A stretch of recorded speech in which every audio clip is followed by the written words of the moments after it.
And I can tell you with no uncertainty that miracle cures are no laughing matter. I bid you good day, sir.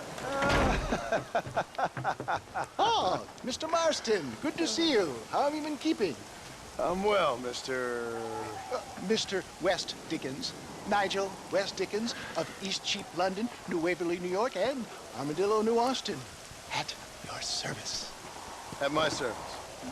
At everyone's service. At the service of science, of knowledge, of life. How are your wounds? Much, much better. But then they would be. Would be... I know a cure for all ailments, Mr. Marston. Ah, I'm sure you do. And I'm sure for just $2 an ounce, I could live forever.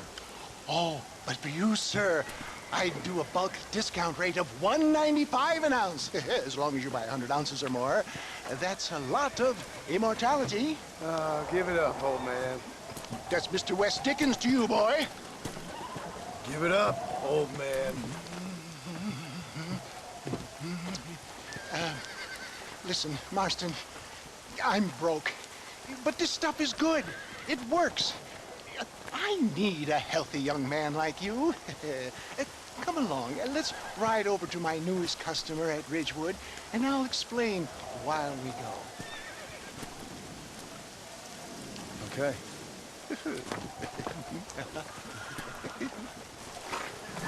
Head for Ridgewood Farm, John. Hurry. There are people there in dire need of my tonic.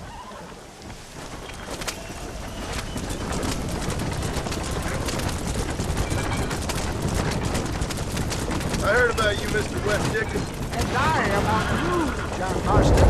Hoodwinking the weak, gullible out of their hard-earned money. My dear boy, it is you who is gullible, if I may be so bold, for heeding such ill-informed scuttlebutt. You're as full of wind as a horse in the cob. I have been blessed with gifted language, and for that I will not apologize. But the West Dickens elixirs speak for themselves.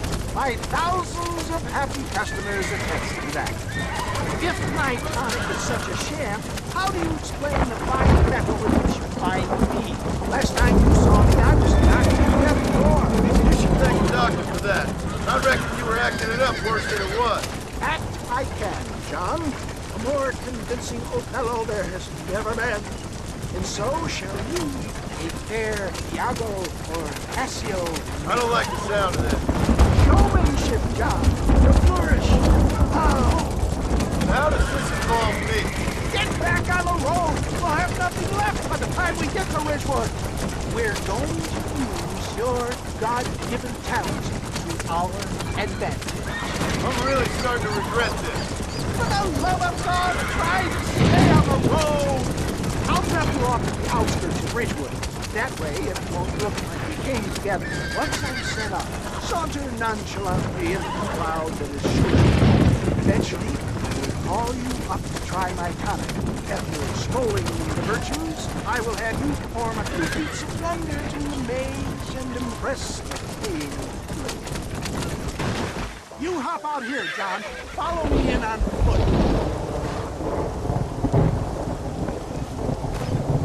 See you shortly, and remember, showmanship.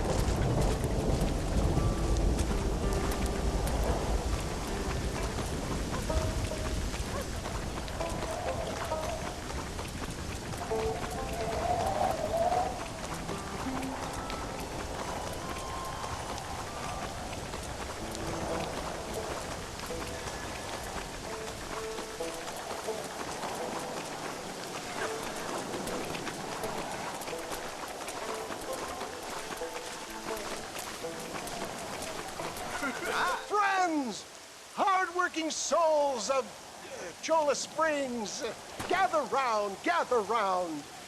Do you suffer from rheumatism, lumbago, acute chronic sciatic, neurologic or inflammatory pain? Well, I represent the only company that makes the genuine article that cures headaches, neuralgia, earache, toothaches, backache, swelling, sprains, sore chests, swelling of the throats, contracted cords and muscles, anxieties and ravaged nerves, stiff joints, wrenches, dislocations, cuts and bruises, and it adds vitality and vigor to the healthy man. But can you prove it, old man? Oh, I'm sure there's some customer here who could prove the qualities of it by taking a drink right now. You, sir, come up here. Step right up.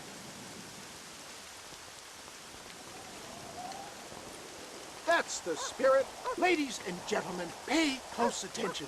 This poor, wretched volunteer, entirely unknown to me, will demonstrate the effects of Dr. West Dickens' own patent tonic. Be you a cowpoke or athlete, this miraculous elixir developed with the wisdom of the East keeps the muscles supple and relaxes the cords. It loosens the joints and gives a feeling of youth and vigor to the whole system.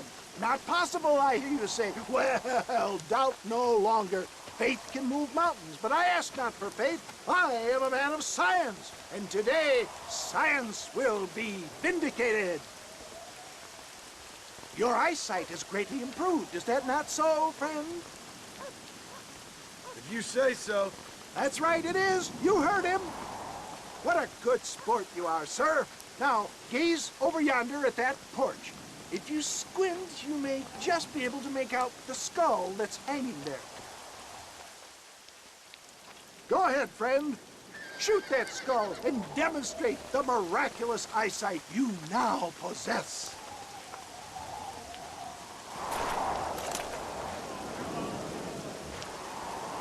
Remarkable! The eyesight of an eagle, granted by imbibing Dr. West Dickens' own patent tonic. Anybody can make that shot. This man is a fraud. If your eye's so damn sharp, why don't you try shooting my hat out of the air? My friends, our test case has been challenged to shoot a gentleman's hat out of the sky above our heads. You can fool these people, but you ain't fooling me. Right.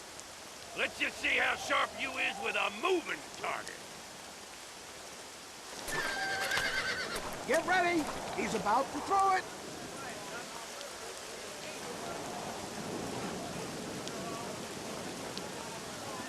See? That tonic is a shame! Have you ever seen such an eye? Behold the power of the elixir, plucked out of the sky. Hey! Hey! What? You think you can put a hole in a man's hat and just walk away, do you? Well, it don't work like that around here. Come on! Are you a man or not? A challenge of battle has been offered to our volunteer. Let the battle commence! Just look at the strength tonic has afforded him. Get off of me! Son of a bitch!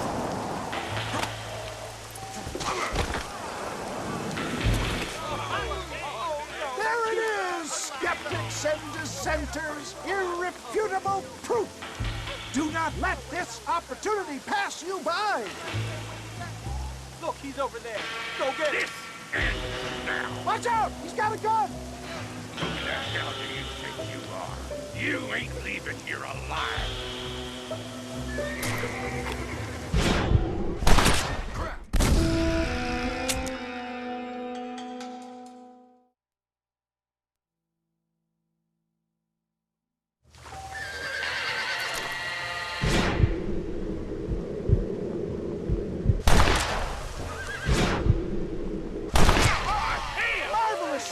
Dear boy, the kind of deadly accuracy that can only be afforded by the West Dickens elixir. Come, I have plenty for all. Fine. Get out of my way. Hey! Where are you going? I want a bottle. Can't you need a bottle, please? One of them, right? No harm in trying one bottle, I suppose. Well, I think that went kind of well, don't you? I'm just glad that my normal job involves either chasing after cattle or murderers. Not the likes of you, mister. Don't be like that. Now, if you'll excuse me, I'd like to say my goodbyes, head on back to the real world. Wait, sir. I've been thinking about your predicament. And I think I may have an idea. I've been thinking I could be your cunning Odysseus. Beware of the Greeks bearing gifts, sir. Williamson had better beware. We will make them into Trojans. I don't rightly get you. I want you to go and see my old friend Seth. He can come across as a little curious, but I'm sure you two will get on. He's most often found at Coots Chapel. He's very devout. Why see him? Because between him and me, we can get those gates to open for you, and you can walk right in, just like in Homer's great Trojan yarn!